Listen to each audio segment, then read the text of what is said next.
তবে আমার অনুরোধ ভাইয়েরা, জীবনে আরেকটা জিনিস বোঝেন, আমাদের এই জীবনে অনেক কাজ করি আমরা। কারোর লক্ষ্য উদ্দেশ্য এমপি হওয়া, কারোর লক্ষ্য উদ্দেশ্য বড় ডাক্তার হওয়া, বড় লোক হওয়া, অনেক উদ্দেশ্য আছে। আমরা অনেক কিছু করি, কিন্তু আবার সবকিছু রেখেই চলে যেতে হয়, ঠিক না?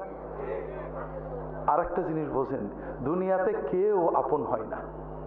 যে বউ আপন, 2 ঘন্টা আপন থাকেতে 4 ঘন্টা ঝগড়া করে, আছে না নেই? যে ছেলে আপন, সে 2 ঘন্টা কথা শুনে তো 4 ঘন্টা কথা শুনে না, ঠিক না বেঠিক? যে ভাই আপন, সে ভাই 2 ঘন্টা আপন আর 2 ঘন্টা পর। যে বাবা আপন, যে সবচেয়ে আপন মা আপন, সেও দেখা যাচ্ছে আরেক ভাইয়ের কথা শুনে পর হয়ে যায়, হয় না? হয় না? হাজেরিন, দুনিয়াতে কেউ 16 আনা আপন হয় না।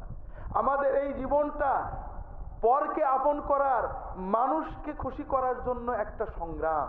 ছোটবেলায় বাবা মাকে খুশি করার চেষ্টা করেছি, পারিনি, কত মারছে, ঠিক না বেঠিক? বড় হয়ে বান্ধবীদের বন্ধুদের খুশি করার চেষ্টা করছি, থাকেনি, ঠিক না বেঠিক? বিয়ে করে বউকে স্বামীকে খুশি করার চেষ্টা করেছি, 16 আনা কখনোই হয়নি, ঠিক না বেঠিক? কর্মক্ষেত্রে, জীবনে, সব জায়গায় আমরা 12 আনা ব্যর্থ, যদি 4 আনা সফল হইও, ঠিক না বেঠিক?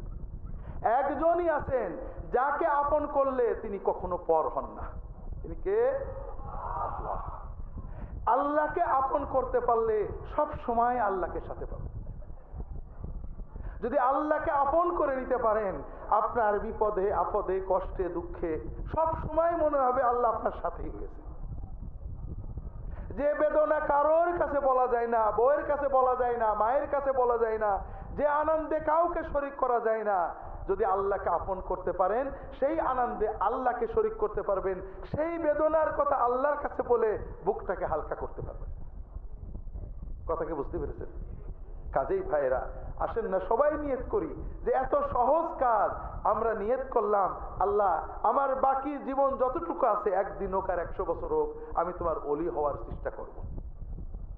আল্লাহ তাআলা সকলের নিয়ত কবুল করে নিন, আমিন।